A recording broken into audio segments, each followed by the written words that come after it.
So here's another cage from Photodiox. This one is for the Sony a7R II or the a7S II. Those are the two most popular cameras coming out right now. And so Photodiox has started to come out with camera cages. They announced some at NAB, but this one right here is a little bit different than their initial ones. This is more of a half cage, and it's also black instead of silver. So a couple of different changes. This is the first time I'm going to unbox this one for the a7R II, or again a7S II, those new cameras.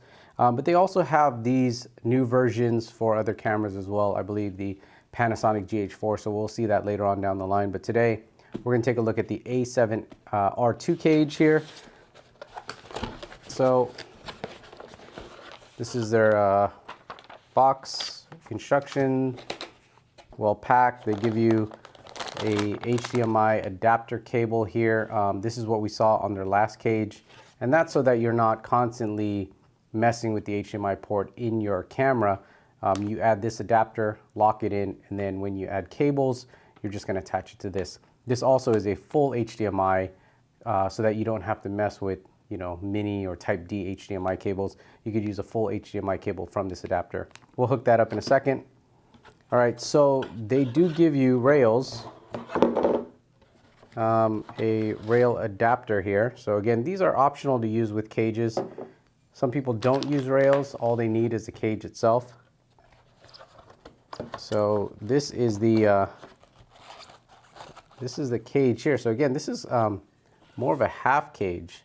A lot of people still want to use the grip on the cameras. Now the a7R II and a7S II cameras have a larger grip, so it is really comfortable to hold now as opposed to the older cameras. So by keeping this area clear, it should work out pretty well, especially for those who just need kind of a half cage to mount a few accessories. Let's see what else we have here. We have the top handle here. Now this top handle can articulate. So there's a little clamp here to tilt it or rotate it. Here's the second 15 mil rod. Now the rods they give you are pretty long, so you'll be able to really add a lot of accessories to this. So they're not very short, they're actually very long. Got a couple of tools, and these little thumb knobs here, these plastic thumb knobs are for clamping cables. We'll see how that works.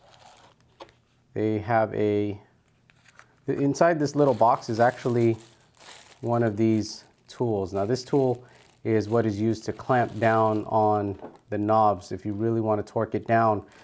If this looks familiar, this is the exact same knob as GoPro uses for their mounts. So if you look at that, it's the exact same. And this tool right here is one of the tools Photodiox sells for the GoPro.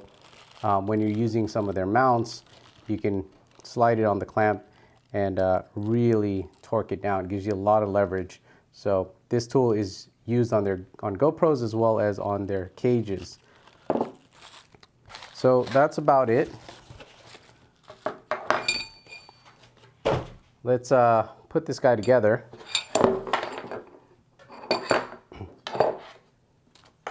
So we've got a strap here, optional strap, hand strap. But our camera would just slide in here. Let's see how that goes.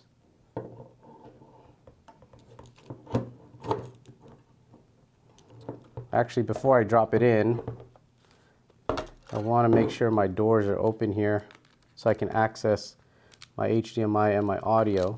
So let's open these doors up.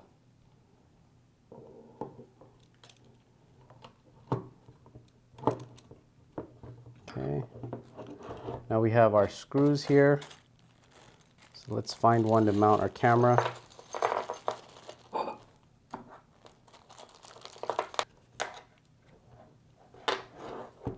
Looks like we have to take this little dovetail off at the bottom here first.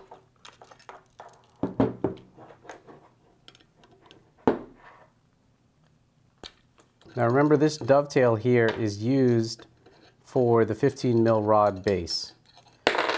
If you're not using the 15 mil rod base, you don't need to keep that dovetail on there. We can mount our camera directly, and then we should be able to add a quick release plate underneath here.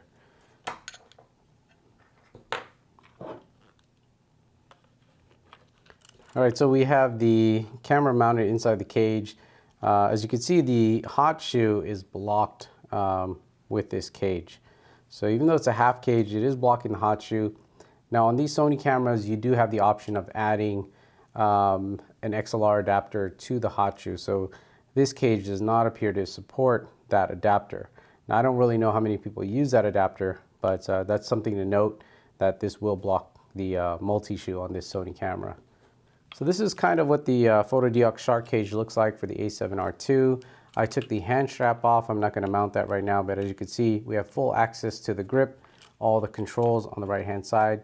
It really just feels like the camera body, and then you have an optional grip here, real wooden grip here on the side.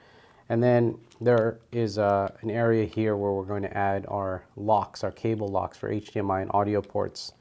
And then up here is where we're going to mount the top handle.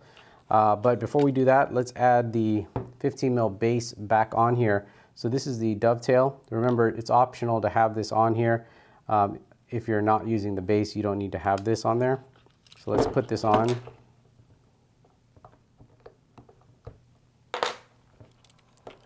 All right, so once we have this on here, all we need to do is slide the base on, and then we lock it down back here. Again, if you really want to crank these down, you could use a tool to help really torque these clamps down.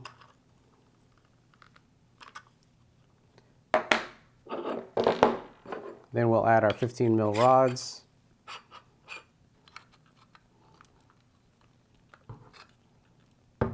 All right, so we've added our 15mm rods and our base plate. Remember, it just slides right into this dovetail, so very quick to remove if you're not using that.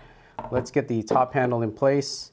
So we can position the handle either forward towards the front of the camera, or we could turn it around. You can also loosen this clamp here if you need to change the direction of this for any reason. Tilt it, but let's mount it going forward.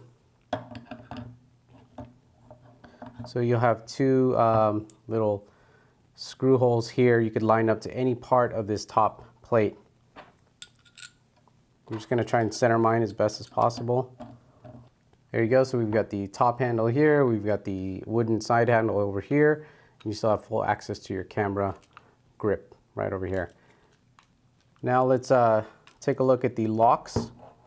We've got a couple of these little plastic screws here. And so you can run, you also have like these little tiny set screws made out of plastic. So one of these will go on the opposite side of the main thumb screw. So for our HDMI clamp and our multi-port clamp, we have to put these over here.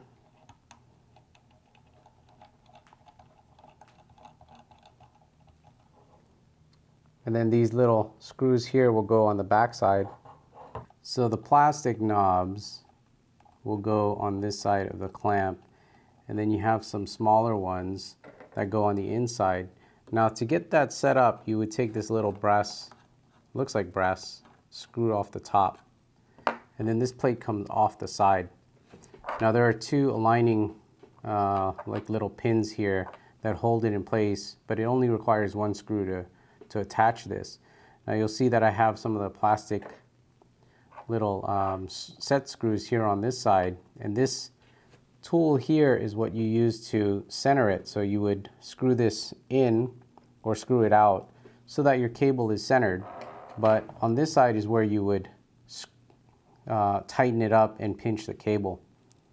So on the back side, this set screw is just really to align whatever cable you're using to align it perfectly to the port, and this one right here is to clamp it down.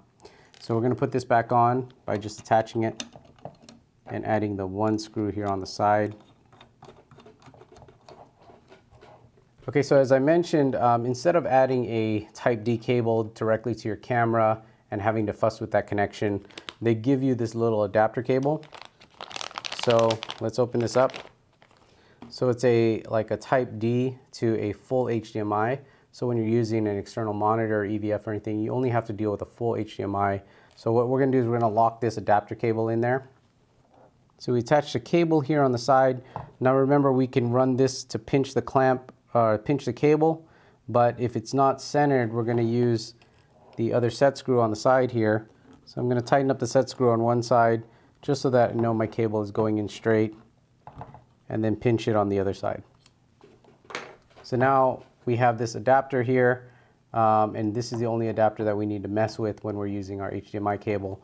We don't have to constantly mess with the port on the camera, and hopefully that extends the life of that port. And a lot of you are going to ask, does it work with, say, an adapter?